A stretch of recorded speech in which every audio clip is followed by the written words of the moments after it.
हरे कृष्णा। सभी का स्वागत है। भगवत गीता पाठ चल रहा है। श्री कृष्ण बहुत ही अनमोल ज्ञान दे रहे हैं। अब चौथा अध्याय ज्ञान योग के बारे में चर्चा हो रही है। भगवान ज्ञान योग में क्या क्या बता रहे हैं। भगवान ने लास्ट एपिसोड में बताया कि उनके आने के कारण क्या क्या हैं। वो भक्तों का उद्धार करने के लिए आते हैं और राक्षसों का नाश करने के लिए आते हैं और धर्म की स्थापना के लिए आते हैं। उसके बाद भगवान कह रहे हैं कि जो मनुष्य मेरी भक्ति करता है वो मेरे धाम जाने के अधिकारी बन जाता है। तो हमारा ये जैसे सवाल होता है, हमारा ये प्रश्न होता है कि भगवान कहाँ है, उनके धाम कैसे जाया जाए। क्या कहीं पे ऐसा धाम एग्जिस्ट करता है? कोई भगवान नहीं है, सिर्फ यही धरती है, यहीं पर हम रहते हैं, यहीं पे हम नष्ट हो जाएंगे। नहीं, लेकिन भगवान ने ये स्पष्ट कर दिया था लास्ट वाले एपिसोड में कि जो मेरी भक्ति करेगा वो मेरे सनातन धाम को प्राप्त होगा। हरे कृष्णा। अब आगे बढ़ते हैं कि आगे अब भगवान इस संदर्भ में क्या कह रहे हैं। उससे पहले हम भगवान की वंदना करते हैं, गुरु महाराज की वंदना करते हैं, ताकि उनका आशीर्वाद हमें मिल सके और हमारा ये पाठ सफल हो सके। हरे कृष्णा। ओम ज्ञानतिमिरान्धस्य ज्ञानाञ्जनशलाकया चक्षुरुन्मीलितं येन तस्मै श्री गुरुवे नमः। श्री कृष्ण चैतन्य प्रभु नित्यानंद श्री अद्वैत गदाधर श्रीवासादि गौर भक्त वृंदा। हरे कृष्णा कृष्णा कृष्णा हरे हरे, हरे राम राम राम हरे हरे। हरे कृष्णा। तो आगे बढ़ते हैं, भगवान क्या कह रहे हैं अब। वीतराग भय क्रोधा मत्मया मामुपाश्रिताः बहवः ज्ञान तपसा कुतः मद्भावम् आगताः। हरे कृष्णा। आसक्ति, भय तथा क्रोध से मुक्त होकर मुझ में पूर्णतया तन्मय होकर और मेरी शरण में आकर बहुत से व्यक्ति भूतकाल में मेरे ज्ञान से पवित्र हो चुके हैं। इस प्रकार से उन सबों ने मेरे प्रति दिव्य प्रेम को प्राप्त किया है। हरे कृष्णा। तो भगवान यहाँ पर 3 चीजों के बारे में चर्चा कर रहे हैं। आसक्ति, भय और क्रोध से मुक्त होकर। आसक्ति अर्थात अटैचमेंट, किसी चीज से जब हम अटैच होते हैं तो उसे आसक्ति बोला जाता है। वो आसक्ति होती कब है? प्रेजेंट में होती है कि वर्तमान में जो चल रहा है उन चीज़ों के प्रति हमें आसक्ति हो जाए। जैसे कहते हैं ब्रह्मचारी या सन्यासी कभी एक जगह पर नहीं रहते, वो चलते जाते हैं, कभी भी एक जगह पर ज़्यादा देर रुकते नहीं, क्योंकि एक जगह पर ज़्यादा रुकेंगे तो उन्हें उन चीज़ों से आसक्ति हो जाएंगी जो उनके इर्द गिर्द होती हैं। तो दूसरा यहाँ पर बात कर रहे हैं भय की। भय क्या होता है? फ्यूचर को लेकर हमारा भय होता है कि हमारे साथ क्या होगा, अगर मेरा ये धन नष्ट हो गया तो मेरा जीवन यापन कैसे होगा, अगर मुझे धन कमाना ना आया तो मेरा जीवन यापन कैसे होगा, या कुछ और तरह के डर होते हैं कि भविष्य में मेरे साथ क्या होगा, मैं क्या करूँगा। तो ये हो गया भय। तीसरी बात क्या कर रहे हैं यहाँ पर? क्रोध की। क्रोध से तो कोई बचता ही नहीं है, संत महात्मा भी क्रोधी हो जाते हैं। पुराने समय में जो ऋषि मुनि होते थे वो भी अत्यंत क्रोधी हो जाते थे। तो भगवान कहते हैं कि यद्यपि क्रोधी होना अच्छी बात नहीं है, यहाँ पर भगवान स्वयं कह रहे हैं क्रोध से भी जो मुक्त हो जाता है तब मेरी शरण पाता है, वैसे नहीं। तो भगवान श्री कृष्ण ने यह भी कहा था जब एक ऋषि मुनि उन्हें शाप दे रहे थे कि भगवान हे कृष्ण, आपकी वजह से ये महाभारत का युद्ध हुआ था और आपने कुछ भी नहीं किया। इसका मतलब यह है कि आपकी सहमति से ये युद्ध हुआ है, आप चाहते थे कि हजारों करोड़ों लोगों की हत्याएं हो जाएं, इसलिए मैं आपको दंडित करूंगा, मैं आपको श्राप दूंगा। तब भगवान ने क्या कहा था? भगवान ने ये बोला था कि हे ऋषि मुनि रुकिए, मेरे ऊपर किसी श्राप का कोई प्रभाव नहीं पड़ेगा, मैं इन चीजों से परे हूं। लेकिन अगर आप मुझे श्राप देंगे तब जो तपस्या आपने आज तक की है वो सब नष्ट हो जाएगी, उसकी सारी ऊर्जा इकट्ठी की हुई सब खत्म हो जाएगी श्राप के साथ। तो इसलिए कहते हैं कि श्राप का मतलब क्रोधित होता है, क्रोध में निकला हुआ बुरा वचन, वही तो श्राप होता है, किसी को बद्दुआ देना क्रोध में। तो वही भगवान कह रहे हैं कि हमें क्रोध नहीं करना चाहिए। जब हम क्रोध करते हैं तो जितनी हमारी अच्छी ऊर्जाएं इकट्ठी की होती हैं, तपस्या की होती है, थोड़ा बहुत भगवान का चिंतन अगर हमने किया भी है तो वो सब नष्ट हो जाता है। इसलिए क्रोध नहीं करना चाहिए। क्रोध न करने के और भी बहुत सारे कारण हैं। क्रोध हम उसी पर करते हैं जिस पे हमें ये पता हो कि हमारी चल जाएगी, कि हमें पलट कर जवाब नहीं आएगा, या ये हमारा कुछ कर नहीं सकता। यानी कि जो हमसे थोड़ा छोटा होगा किसी भी चीज़ में, आयु में, ओहदे में, किसी भी चीज़ में कोई छोटा होगा, हम उसी पे क्रोध करते हैं। या हम अपनी घर में माताओं पर क्रोध कर लेते हैं कि माताएं हमें कुछ नहीं कहेंगी क्योंकि वो हमसे प्रेम करती हैं, इसलिए वो हमें प्रेम के वश होकर कुछ नहीं कहेंगी, तो हम उन पर क्रोध करते हैं। मतलब हम क्रोध करते किस पे हैं? जिस पे हमारा वश चल जाए। तो इसका मतलब क्या हुआ? अगर किसी पर हमारा वश चले और हम उस पर क्रोध करें, इसका मतलब हम उसकी मजबूरी का फायदा उठा रहे हैं, और किसी की मजबूरी का फायदा उठाना शास्त्रों में वर्जित है। हरे कृष्णा। इसलिए भी हमें क्रोध नहीं करना चाहिए। और क्या कारण होते हैं क्रोध के? क्रोध करने से, हम साइंटिफिकली अगर बात करें, क्रोध करने से क्या होता है? हमारा माइंड कंट्रोल में नहीं रहता और हमारे अंदर डिसीजन लेने की पावर खत्म हो जाती है कि हम सही चीज क्या करें, सही निर्णय हमने क्या लेना है। इस तरह से क्रोध न करने के अनेकों कारण हैं। और जो सबसे मेन, जब हम इसमें बात कर रहे हैं भगवद गीता में, तो क्रोध करने से हमारी जितनी ऊर्जा एकत्र की होती है वो सब नष्ट हो जाती है, हमारी तपस्याएं नष्ट हो जाती है। इसलिए हमें क्रोध नहीं करना चाहिए। भगवान यहाँ पर कह रहे हैं कि आसक्ति, भय और क्रोध, इन तीनों से जो मुक्त हो जाता है और मुझ में पूर्णतया तन्मय हो जाता है, मेरी शरण में आकर बहुत से व्यक्ति भूतकाल में भी मेरे ज्ञान से पवित्र हो चुके हैं। अर्थात आसक्ति वर्तमान में, प्रेजेंट टेंस में। तो जब इनकी टेंशन होती है, हमें कहते हैं कि टेंशन हो रही है, किसी बात की परेशानी हो रही है, वर्तमान में जब हमारी कोई आसक्ति होती है उसे बोलते हैं प्रेजेंट टेंस। टेंशन है ये, इसी से टेंस बना है। भूतकाल में जब होती है, पास्ट टेंस। ठीक है, ये भूतकाल की हमारी टेंशन है, एंगर है हमारा ये, यानी कि क्रोध हुआ, मेरे साथ ही ऐसा क्यों हुआ, मैं ही जानता हूँ, बस तुम्हें कुछ नहीं पता, मुझे ही पता है, मेरे साथ ऐसा क्यों हुआ, बहुत गलत हुआ मेरे साथ। इस तरह से हमारा क्रोध होता है। फ्यूचर के लिए हमारा फियर होता है, यानी कि फ्यूचर टेंस, यानी कि फ्यूचर के बारे में चिंता। तो ये भगवान तीन चीजें हमें बता रहे हैं कि जो इन तीनों से मुक्त हो जाता है, ये सोच लेता है कि जो हुआ भगवान की इच्छा से हुआ, यानी कि पास्ट के बारे में टेंशन खत्म, जो होना है भगवान की इच्छा से होना है, और भगवान मेरे साथ हैं इसलिए मेरा सब अच्छा ही होगा, मेरे साथ कोई बुरा नहीं हो सकता। तो ये हो गया फ्यूचर टेंस की समाप्ति। तो ये फ्यूचर के बारे में जो टेंशन है वो खत्म हो जाएगी। प्रेजेंट में कि मेरी किसी पदार्थ के प्रति आसक्ति नहीं है, मटेरियल चीजों के प्रति आसक्ति नहीं है, मेरी आसक्ति भगवान के चरण कमलों में है, भगवान की भक्ति से मेरी आसक्ति है, तब हमारी प्रेजेंट की टेंशन खत्म हो जाएगी। हरे कृष्णा। ये यहाँ पर भगवान कह रहे हैं कि वो मेरे दिव्य प्रेम को प्राप्त होगा जब हम इन तीनों चीजों के बारे में सोचना बंद कर देंगे, किसी चीज से आसक्ति और पास्ट की हमारी जो क्रोध होता है पास्ट के प्रति कि मेरे साथ ऐसा क्यों हुआ, वैसा क्यों हुआ, फ्यूचर के प्रति हमारा भय, जब हम तीनों से छूट जाएंगे तो ऑटोमेटिकली कि हमारे पास कुछ और कार्य बचेगा नहीं दिमाग में सोचने का।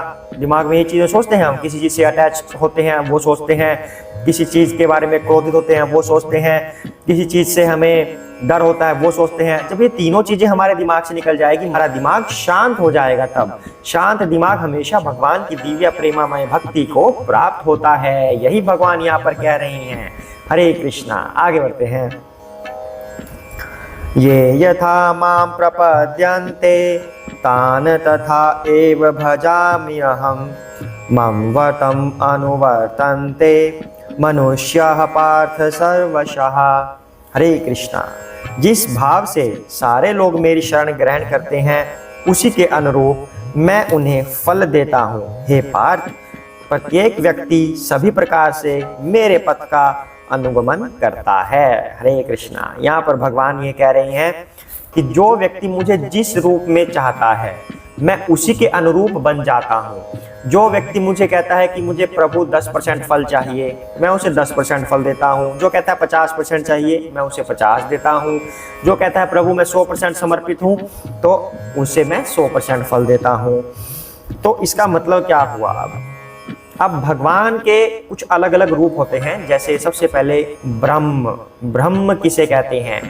ब्रह्म कहते हैं जो निराकार होते हैं। निराकार प्रकाश ब्रह्म के लिए प्रयुक्त हो जाता है। निराकार के बाद और क्या ब्रह्म के रूप हैं? अमृत को ब्रह्म कहा जाता है। जो परमात्मा की अमृतमय भक्ति है उसे भी ब्रह्म कहा जाता है। तो ये दो शब्द शास्त्रों में आते हैं जो ब्रह्म के लिए प्रयुक्त होते हैं, निराकार और अमृत। लेकिन ब्रह्म के इसके अलावा भी और भी रूप हैं और भी नाम हैं। ब्रह्म एक कॉमन टर्म है। ऐसा भी कहना सही नहीं है कि सिर्फ निराकार जो परमात्मा होते हैं, निराकार जो भगवान होते हैं, उन्हें हम ब्रह्म कहते हैं, ऐसा भी नहीं है। लेकिन ब्रह्म का मीनिंग निराकार भी होता है, निराकार के लिए भी प्रयुक्त होता है। इसके अलावा ब्रह्म के और कौन से नाम हो सकते हैं? दिव्या। ब्रह्म को हम दिव्य भी कह सकते हैं कि जो दिव्य चेतना होती है वो ब्रह्म की होती है। तो ब्रह्म के अलावा जो भगवान के दूसरे रूप हैं वो क्या है? ब्रह्म से श्रेष्ठ कौन से हैं? ब्रह्म से श्रेष्ठ हैं परमात्मा। अब परमात्मा का मतलब क्या है? परमात्मा के लिए क्या प्रयोग किया जाता है? जो सबसे लोकलाइज्ड फॉर्म होती है भगवान की, वो परमात्मा कहते हैं, जो हृदय में स्थित होता है। जैसे शिरोदक्षाई विष्णु के रूप में परमात्मा हमारे हृदय में स्थित हैं, जिसकी वजह से हमारे अंदर चेतना आती है, तो उसे कहते हैं परमात्मा। और उससे भी ऊपर यानी कि सर्वश्रेष्ठ फॉर्म ऑफ लॉर्ड कृष्णा क्या है? वो है भगवान, जो भगवान का आदि रूप है, जिसे पर ब्रह्म कहा जाता है। ब्रह्म से भी परे है जो पर ब्रह्म, उसे कहते हैं भगवान। तो यहाँ पर भगवान की तीन फॉर्म आ गई हैं, ब्रह्म, परमात्मा और भगवान, स्वयं भगवान आदि रूप। तो भगवान यहाँ पर कह रहे हैं कि जिस भाव से लोग मेरी शरण ग्रहण करते हैं, मैं उसी के अनुसार उसे फल देता हूँ। अब जो लोग कहते हैं कि मुझे तो निराकार ब्रह्म की उपासना करनी है, मुझे तो उस निराकार रूप में लीन हो जाना है, तो भगवान कहते हैं ठीक है, मैं आपको ये प्रकाश प्रदान करूंगा, आ जाइए। यानी कि उसको लगभग 20-30% फल मिल गया, ये समझ लीजिए, क्योंकि उसने मांगा ही वही था, निराकार। जो कहते हैं कि मुझे जो हृदय में स्थित है परमात्मा, उससे मिलना है, तो भगवान कहते हैं यस, आ जाइए, आप ध्यान योग लगाइए, ध्यान में बैठिए, मैं आपको मिल जाऊंगा। जो ध्यान लोग लगाते हैं ना, कहते हैं कि हमारे अंदर ही भगवान है, जगह जगह पर, डगर डगर पर तो भगवान को ढूंढ रहा है, लेकिन भगवान तो हमारे अंदर ही बैठे हैं। यानी कि ठीक है, 50% आप भगवान को चाह रहे हो, सिर्फ अपने अंदर वाले भगवान को जाना चाह रहे हो, लगाइए ध्यान योग। यानी कि भक्ति का भी यहाँ तक कोई संबंध नहीं है, लगाइए आप ध्यान योग, ध्यान में बैठेंगे, ध्यान में बैठे हैं हम, ठीक है, भगवान हमारे अंदर हैं, ध्यान में बैठे हैं, ध्यान लगा रहे हैं हम, भगवान अंदर हैं, ठीक है। तो आपने अंदर में बैठे हुए परमात्मा की उपासना की है, आपको परमात्मा के दर्शन होंगे, फल मिलेगा उसी अनुसार। लेकिन अगर आप कहते हैं कि मुझे तो भगवान को देखना है, मैं तो भगवान के साथ खेलना चाहता हूँ, उनका आशीर्वाद लेना चाहता हूँ, उनकी सेवा करना चाहता हूँ, मैं प्रकाश में विलीन होकर क्या करूँगा, बोर हो जाऊँगा, मैं सिर्फ मैं प्रकाश में हूँ, कुछ नहीं कर पा रहा, बस मैं ऐसे बैठा हूँ, देख भी नहीं पा रहा, बस विलीन हो गया हूँ, मुझे कोई शरीर नहीं मिला, तो ठीक है, भगवान उसको ब्रह्म या निराकार के रूप में बना देते हैं। लेकिन जो कहता है कि मुझे तो भगवान के साथ अपनी क्रियाएं करनी है, खेलना है, आनंद लेना है, रस की प्राप्ति करनी है, तब उसके लिए भगवान का आदि रूप होता है, जो श्री कृष्ण स्वयं है, उसे कहते हैं सत्य चित्त आनंद रूप भगवान का। हरे कृष्णा। तो जिसको जो रूप चाहिए उसकी उपासना करनी होती है। इसलिए हम ज़्यादातर कोशिश ये करते हैं कि हम भक्ति में प्रवृत्त हों, किसी ध्यान योग में प्रवृत्त ना हो। निराकार ब्रह्म भी छोटा रूप हो गया भगवान का, जो परम सच्चिदानंद रूप भगवान का है, जो सर्वव्याप्त है, जिससे परमात्मा और ब्रह्म भी बने हैं। उस भगवान की भक्ति में हमें लीन होना चाहिए, ताकि हमें आनंद और रस दोनों की प्राप्ति हो। ब्रह्म में जाने के बाद भी मोक्ष का रूप होता है, वो भी ब्रह्म भी एक मोक्ष का रूप है, लेकिन उसमें आनंद और रस की प्राप्ति नहीं है। कहते हैं कि आनंद मिलता है, आनंद थोड़ा बहुत मिल भी जाएगा, क्योंकि हमारे कष्ट खत्म हो जाएंगे जो धरती पर होते हैं, लेकिन उसमें रस नहीं मिलेगा, क्योंकि रस तो भगवान के चरणों में ही आएगा। उनकी भक्ति में, उनके साथ खेल कर, क्रीड़ा करके, उनकी सेवा करके, उसी में रस आएगा।